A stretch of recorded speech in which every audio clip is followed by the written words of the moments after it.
দেশের মানুষ নিরাপদে রাস্তায় চলতে চান, তবুও প্রতিদিন দুর্ঘটনায় ঝরছে তাজা প্রাণ।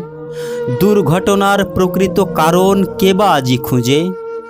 প্রিয়জনরা আহাজারিতে কাঁদে চোখ বুজে। শোকার্ত পরিবারকে শোনানো হয় সান্ত্বনার বাণী। তাতেই কি সন্তুষ্ট হয়ে তারা মুছবে মনের গ্লানি?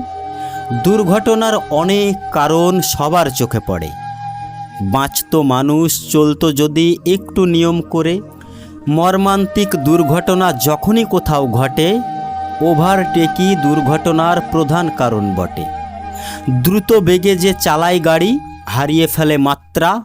যাত্রীর ভাগ্যে অমানিসা আসে, অশুভ হয় যাত্রা। রাস্তায় চলতে যতই মানি ট্রাফিক আইনের শর্ত, দুর্ঘটনার কারণ হতে পারে রাস্তার ছোট গর্ত। প্রথমেই যদি কর্তৃপক্ষের নজরেতে পড়ত, লোক পাঠিয়ে অল্প খরচে মেরামতটা করত। ছোট গর্ত বড় হতো না, দুর্ঘটনা কমই ঘটত। রাস্তার খরচের বড় বাজেট অনেকটাই কমত। রক্ষা পেত যাত্রী যারা, বাড়ত দেশের আয়। স্বজন হারিয়ে মানুষেরা করত না হাই হাই।